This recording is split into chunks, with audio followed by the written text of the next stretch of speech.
अस्सलामु अलैकुम वरहमतुल्लाहि वबरकातुहू। संडे कमेंट बॉक्स के एक नए एपिसोड के साथ मैं आप लोगों का भाई एम कासमी आप लोगों की खिदमत में हाजिर हूँ। आप लोगों के बहुत सारे सवालात हैं।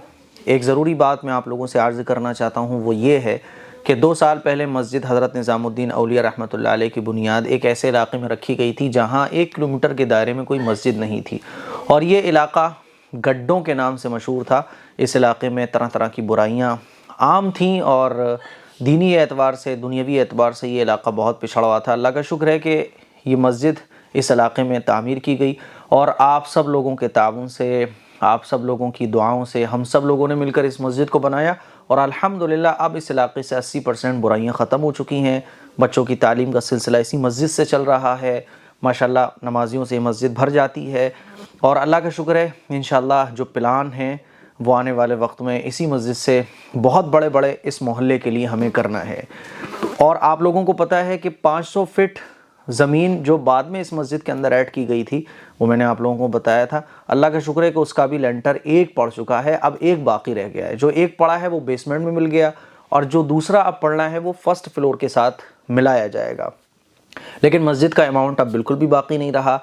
आप लोगों से दरख्वास्त है कि एक लेंटर और पड़ना है, जिसका खर्चा तकरीबन 4 या 5 लाख रुपए टोटल बैठ रहा है, क्योंकि ये एक लेंटर पड़ेगा, फिर denting, painting, toilet, bathroom, kitchen और वज़ू खाना, और जिस गली में से ये ज़मीन मिली हुई है उधर दरवाज़ा भी लगना है, तो एक बड़ा दरवाजे की भी ज़रूरत है। टोटल खर्चा तकरीबन 5 लाख रुपए का बैठ रहा है, और ये काम रुका तो नहीं है, लेकिन अगर आप लोगों ने सपोर्ट नहीं किया तो ये काम आगे जाके रुक सकता है। इसीलिए जितना हो सके इस QR कोड को स्कैन करके या इस अकाउंट नंबर पर आप जितना हो सके ताउन करें। जैसे मैंने अभी आप लोगों को ये सारी फ़ोटोज़ दिखाई, एक वक्त इंशाल्लाह मुझे उम्मीद है कि अगले महीने बहुत जल्द इंशाल्लाह मैं आप लोगों को ये जो अभी लेंटर इस जगह पर जो नहीं पड़ा है वो भी इंशाल्लाह जब पड़ जाएगा तो मैं आपको दिखाऊंगा कि अल्लाह का शुक्र है ये लेंटर भी पड़ गया। तो जितना हो सके ताउन करें, अल्लाह के घर को बनाने के लिए जितना हो सके ताउन करें, ताकि आने वाले वक्त में जब आप हजरात आएँ तो आके देख भी सकते हैं, लेकिन जब ये पूरी कंप्लीट हो जाएगी तो मैं ख़ुद आपको इन्वाइट करूँगा फ़िरोज़ाबाद में आने के लिए कि आइए और देखिए। बहरहाल और भी बहुत सारे काम हैं, इंशाल्लाह तफसील से डिटेल के साथ कभी आप लोगों को बताऊँगा। पहला सवाल ले लेते हैं। पहला सवाल नूर सबा पूछ रही हैं, मुफ्ती साहब मेरा सवाल ये है कि मेरा एग्ज़ाम है रमज़ान में, तो क्या रोज़ा छोड़कर एग्ज़ाम देना सही होगा? एग्ज़ाम अगर है तो इसका रोज़े के साथ क्या ताल्लुक़ है? रोज़ा छोड़ने की क्या बात है इसमें? आपको पता है फैक्ट्री में जो हमारे फ़िरोज़ाबाद में जो चूड़ियाँ बनती हैं जिन फैक्ट्रीज़ में, तो वहाँ आग जल रही होती है, और इतनी ख़तरनाक आग में चूड़ी बनाते हैं लोग कि आप वहाँ 5 मिनट नहीं बैठ सकते। लेकिन रोज़ा रखने वाले वहाँ पे भी काम करते वक्त रोज़ा नहीं छोड़ते हैं। तो रोज़ा छोड़ने की क्या बात है? इंसान के अंदर इतनी ताकत तो होती है। अल्लाह ताला ने किसी भी ऐसी चीज़ का बोझ इंसान पर नहीं डाला जिसको वो कर नहीं सकता हो।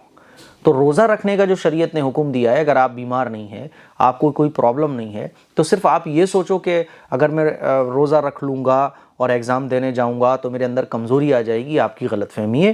रोज़ा आप रखिए, रोज़ा छोड़ने की इजाज़त नहीं होगी, क्योंकि रमज़ान के जो रोज़े हैं वो फ़र्ज़ होते हैं, और फ़र्ज़ इबादत बग़ैर शरई ज़रूरत के हम उसको क़ज़ा नहीं कर सकते।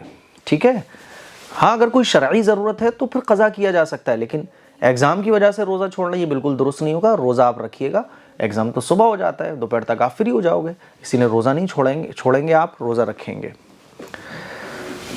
असलम शेख ये दूसरा सवाल पूछते हैं, भाईजान बहुत शुक्रिया अच्छी तरह से समझाने के लिए, दुआ में याद रखना बिल्कुल, और आप खुश रहना जी। आप लोग कमेंट करते रहते हैं तो हम खुश रहते हैं, आप लोग वीडियोस देखते हो तो हम खुश रहते हैं। आपके दीन सीखने की वजह से हमें खुशी मिलती है, हमारी खुशी आपसे जुड़ी हुई है, और आपकी हर क्लिप माशाल्लाह हमें 5 टाइम की नमाज़ पढ़ने के लिए मजबूर कर देती है। आपकी हर एक क्लिप, बहुत बहुत शुक्रिया हमें नमाजी बनाने के लिए, जज़ाकुमुल्लाह। और हम मुंबई से हैं, हमारा नाम महराजुन निसा है। हमारा एक मसला है, आप बताओ क्या हमारे इस्लाम में हैवी डिपॉजिट पे एक बंगला लेकर किराए पे दे, क्या हम वो किराया खा सकते हैं? प्लीज़ प्लीज़ क्लियर जवाब दीजिए, हमारी बहुत बड़ी टेंशन क्लियर हो जाएगी।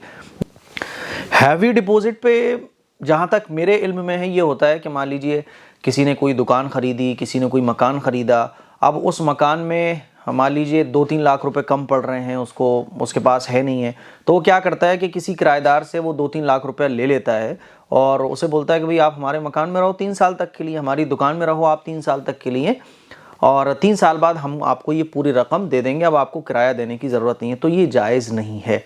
अगर यही आपका मतलब है हैवी डिपॉजिट से, तो इस तरह से हैवी डिपॉजिट लेना और देना और इस तरह से जो नफ़ा हासिल किया जाता है वो जायज़ नहीं है। बाकी आप मुझे क्लियर लिख के बताइए कि आपके हैवी डिपॉजिट की क्या शक्ल है, ठीक है। ये जो आपने लिखा है कि एक बंगला लेकर किराए पे दें, तो ऐसे ही होता है ना कि आप जो है ना एक बड़ा अमाउंट किराएदार से लेते हो और उसे बोलते हो 2 साल के लिए, 3 साल के लिए हम ये अमाउंट आपसे ले रहे हैं, 3 साल बाद वापस कर देंगे, एग्रीमेंट होता है। अब 3 साल तक आप इस मकान के अंदर रहो और ये 3 साल बाद हम रकम आपको वापस कर देंगे और आपको किराया देने की बिल्कुल ज़रूरत नहीं है। तो ये शरई एतबार से ये सूरत जायज़ नहीं है, ठीक है। अगर यही है, वैसे आप मुझे डिटेल में लिख के बताइएगा, क्योंकि हो सकता है कि आपकी मंशा कुछ और हो पूछने की, लेकिन हैवी डिपॉजिट के बारे में जहाँ तक मुझे पता है वो यही है, ठीक है। नूर सबा अगला सवाल पूछती है, मुफ्ती साहब मेरा सवाल ये है कि मेरे एग्ज़ाम है। अच्छा ये तो हो गया ना। खान सोहेल पूछते हैं, मुफ्ती साहब मैं नसरत भोपाल से, आपसे ये सवाल है कि ख्वाब में अपनी मौत देखने की ताबीर से आप पर रो रहे हैं।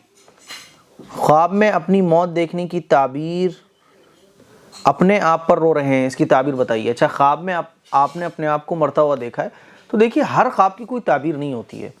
होता क्या है कि हमारे माशरे में हमें कोई ख्वाब नज़र आता है लोगों को, तो वो पूछने में लग जाते हैं, अरे इसकी ताबीर क्या होगी, इसकी ताबीर क्या होगी। हर ख्वाब की कोई ताबीर नहीं होती है। हाँ, ख्वाब में अपनी मौत देखना इसका मतलब ये बिल्कुल नहीं होता कि आप मर जाओगे। इसका मतलब ये होता है कि ईमान पर जमो, ईमान अपना मजबूत करो, इस्लाम को फॉलो करो, ज़िंदगी शरीयत के मुताबिक गुजारो, ये इसकी ताबीर होती है।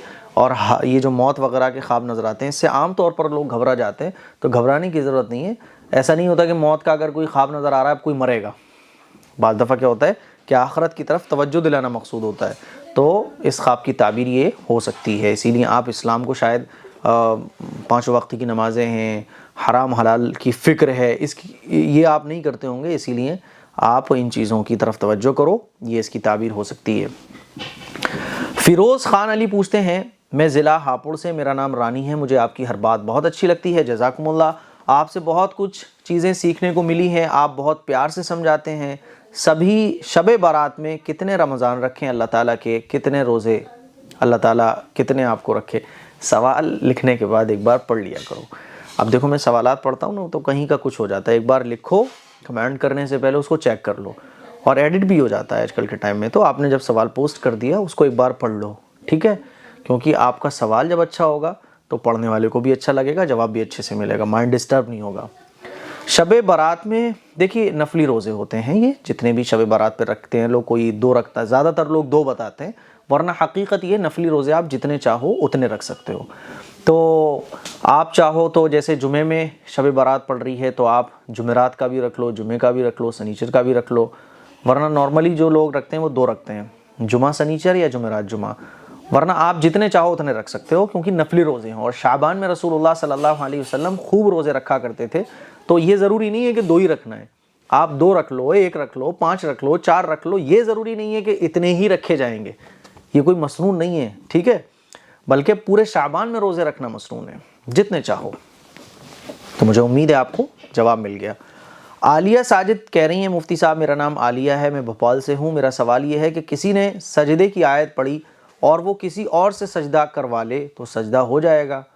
आपको भूख लग रही हो, आप कहो मुझे तो भूख लग रही है, अब क्या मैं ऑफिस से घर आऊँगी, स्कूल से घर जाऊँगी, ऐसा करो अम्मी 1 रोटी आप मेरे बदले की खा लेना, ठीक है, तो पेट भर जाएगा आपका? नहीं भरेगा ना, ऐसा नहीं होगा ना। तो ऐसे ही जब आपको सजदा वो करना है तो आप किसी दूसरे से कैसे करवा सकती हो?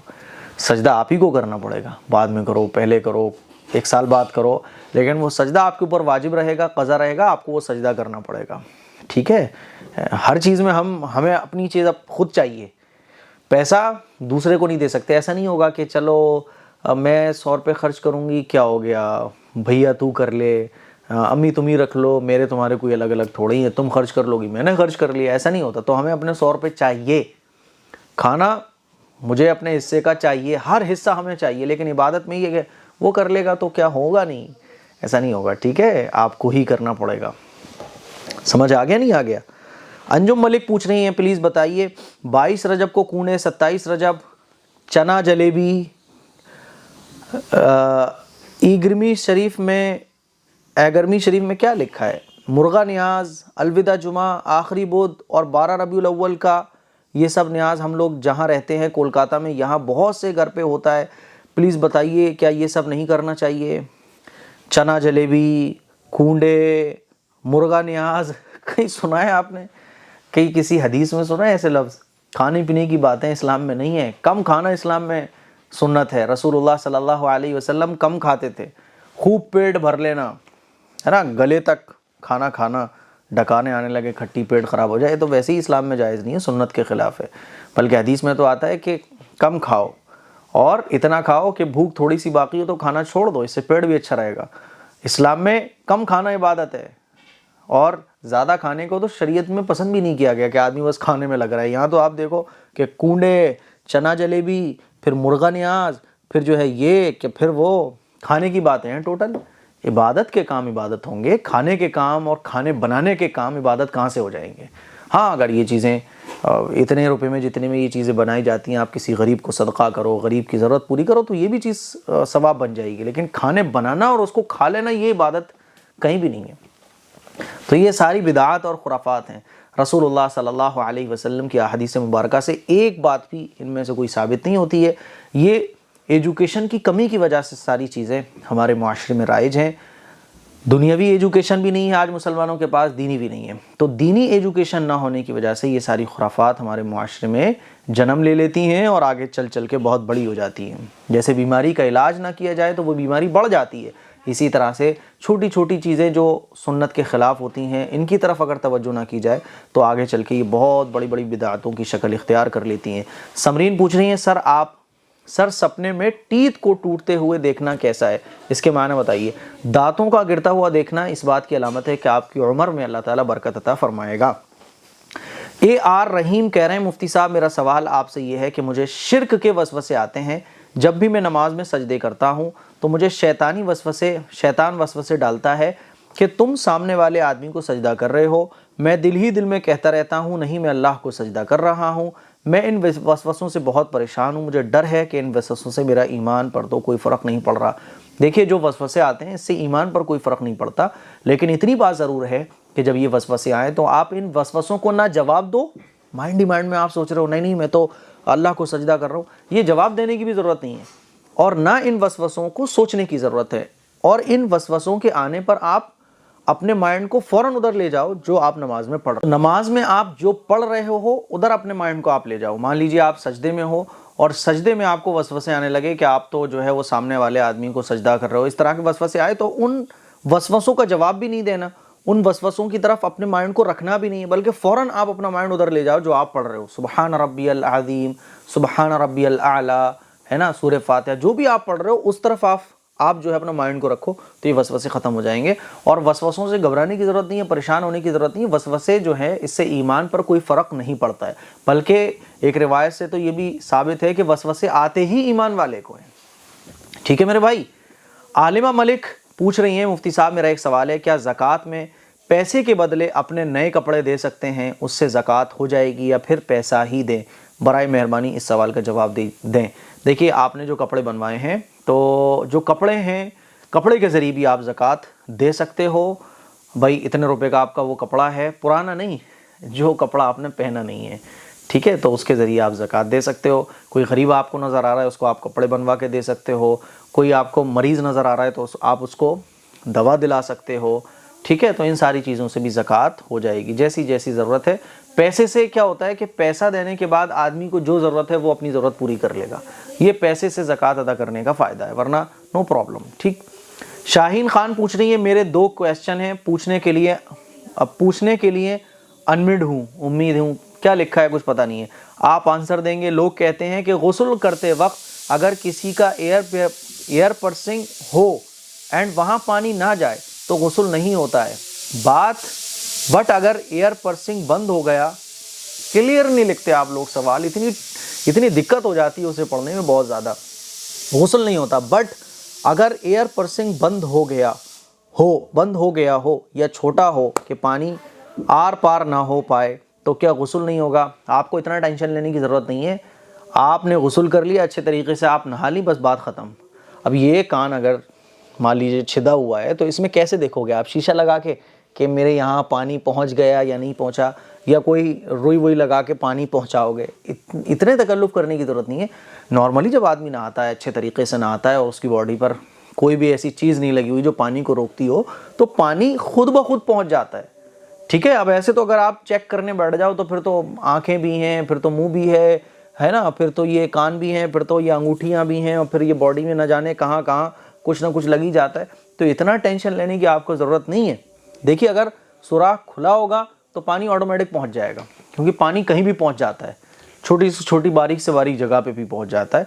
तो अच्छे तरीके से आप नहा ली, नो प्रॉब्लम। अब इतना टेंशन लेने की ज़रूरत नहीं है ना। वहाँ पानी जाए तो गुस्ल नहीं होता, पानी ना जाए, अरे भाई जब आप नहाओगे अच्छे तरीके से तो पानी वहाँ जाएगा, क्यों नहीं जाएगा? कमाल है। ये कोई सवाल है पूछने वाला? ये तो वहमी वाले सवाल आते हैं आपके। और अगर वो सुराख बंद हो गया लेकिन थोड़ी बहुत उसमें जगह बाकी है, तब भी पानी जाएगा। तो इसमें इतना टेंशन लेने की ज़रूरत ही नहीं है। ऐसा नहीं है गुस्ल हो जाएगा। हम अच्छे तरीके से नहाते हैं, पानी पहुंच जाता है। अब चेक करने एक एक जगह कि ये कान की ये जो मेरे खुरंट जम रहा है तो यहाँ पानी पहुंचा कि नहीं पहुंचा, यहाँ मेरे चोट लग गई थी तो ये घूमड़ा पड़ा हुआ है, तो ये नीचे जो खाल सुकड़ रही है यहाँ पानी पहुंचा नहीं पहुंचा, तो पागल हो जाएगा आदमी। इसीलिए इतना टेंशन लेने की ज़रूरत नहीं है। आप अच्छे तरीके से नहा लो, पानी पहुँच जाता है सब जगह। चेक करने की ज़रूरत नहीं है। शरीयत ने हमें चेक करने का हुक्म नहीं दिया, अच्छे तरीके से गुस्ल करने का हुक्म दिया है।